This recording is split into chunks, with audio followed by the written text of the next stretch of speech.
Hi everyone, welcome back to another one of our podcasts. Today we're talking about antisocial behaviour.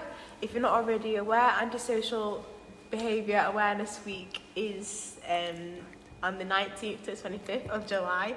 And antisocial behaviour is a rising issue, especially in Doncaster. So what do you think about that then? It's something we're trying to work hard to reduce at the minute.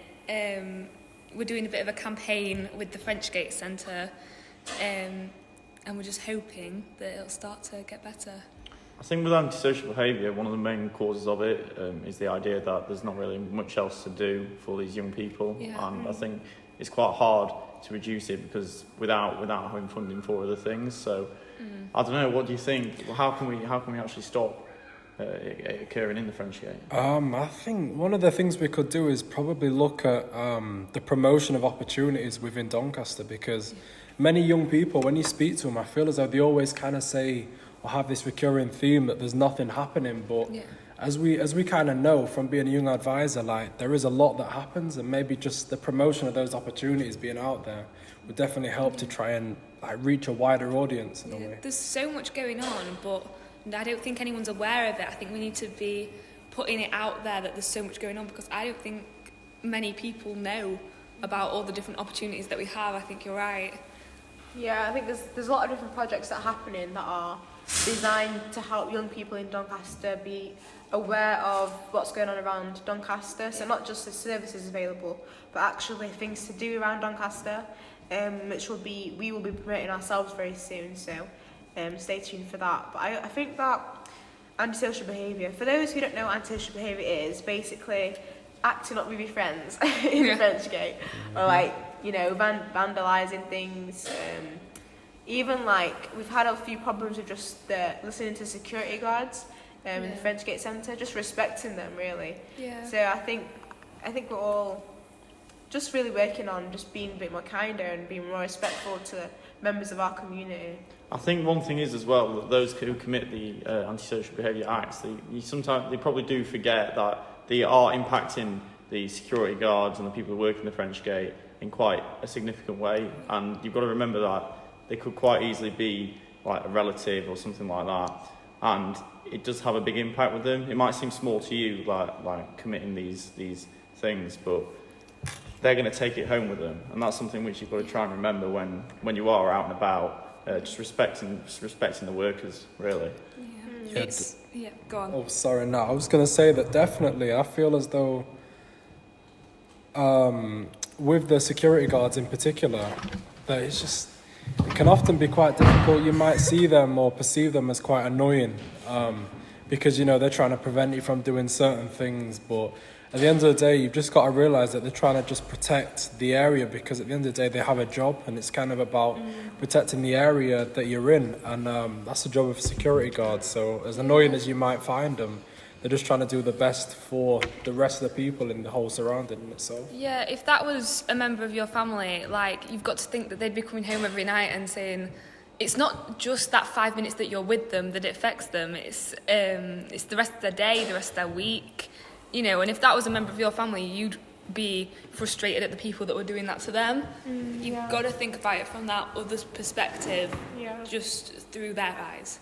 And I think that the reason why young people cause antisocial behaviour is the adrenaline, the rush of running away, and because I remember you're trying to when you get stopped by not police but people in the community or something, running away is gives you such a thrill, and I think that we need to find other ways to enjoy ourselves rather than seeking for that sort of thrill, because it's actually damaging our community, and I think it's hurting the perception of young people. Because 100%. The more we cause antisocial behaviour, the more the perception of young people is damaged, and we get put into a box, especially being from Doncaster. So I feel we need to break the kind of we don't want to create our own stigma, and we just want to change our perception of young people, because it's also if an elderly woman saw a group of teens walking towards her, she's already feeling intimidated. So imagine if there's been recent reports of some attacking the elderly or something. She's going to be 10 times worse. So you want to limit the reports of antisocial behaviour and stuff, and just make it a safe space for everyone. Yeah, definitely. I agree with you there, Marianne. So I think that, again, going back to adrenaline, for example, like let's say a group of kids are out and then maybe go and vandalise like a football goalpost, for example. And you think it might be fun at the time and you might get a nice rush out of it. Then you've got to think of the community that you're in and how that might affect everything that's going on. You think teams go there and play, they train throughout the week, and then if that goalpost is damaged, for example, like that affects it affects everybody, do you know what I mean? So I think you definitely got to be very aware and very like conscious of your actions. Yeah, definitely. And I think it also like stunts the growth of Doncaster, like the development, because when we burn things down, when you set fires off and things like that in parks, they're not going to rebuild them. That's it. Like there isn't enough funding to keep on repairing buildings and repairing parks, and it's less places and things for young people to do. So it's like we need to respect what we have in order to gain more things to do, because if they simply look after the things we have, people will be more willing to invest money into Doncaster, something that we really need, because I think that Doncaster is definitely has so much potential and it's growing so quickly already, and we don't want to kind of stunt our own growth and kind of cap our potential. Yeah, at the end of the day as well, you've got to think about the fact that if you get caught on CCTV or if there's like police around, it is a crime. And you could get in serious trouble. You could end up with a criminal record.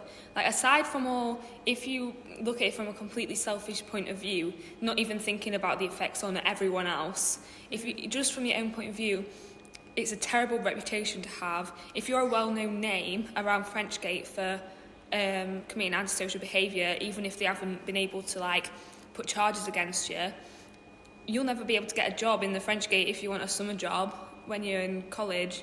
Yeah. You know, you won't be able to be working around that area in the future.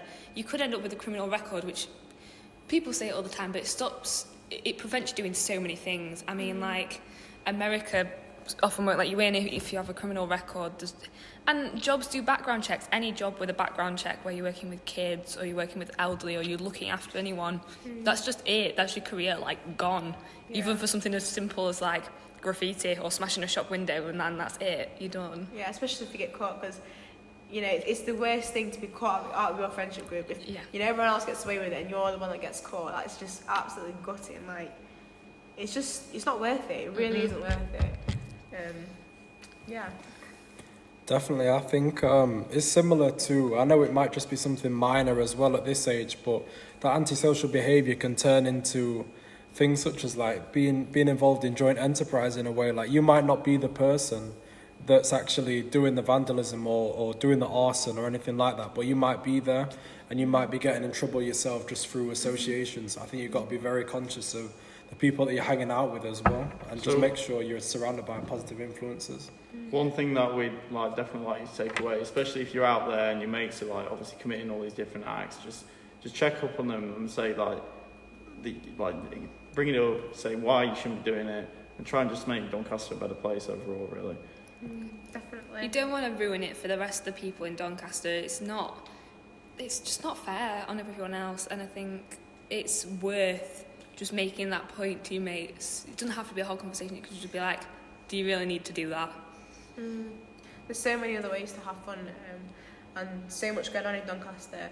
And if you want to find out any of these things, if you look at Visit Doncaster, their website has so much stuff on what's on currently.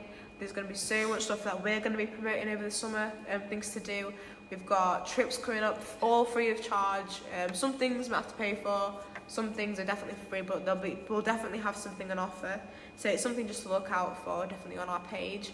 And another thing about the what Marley mentioned was like getting dragged into it, even if you didn't do anything. Like if you are there and like kind of not even doing anything wrong, if you're caught with them, and you can't really have like, they won't believe you just because you're with the wrong crowd. So definitely like look at your friends and just try and like just not commit antisocial behaviour. Really. Raise the issue, talk about it. Just think before you do it, because in that situation everything goes so quickly and it's the adrenaline. Just take a second to think, like, is it worth it really? Because it could have so many consequences for Yeah. you or for everyone else. Yeah, so is that everything we wanted to say? Is there any more points? I just think you just definitely got to try and seize the opportunities, and again, just the key point, maybe just trying to find adrenaline from different ways. If that's how, if you need to satisfy your adrenaline, try and find it from a way which is legal and which is not harming anyone or the community. Just try and find something that's, you know, just Yeah, 100%. Yeah. And like Jess said, don't ruin it for everybody. Yeah. Yeah. Okay. I think Peace. that's it. Thanks, guys. thank you. Thanks for listening.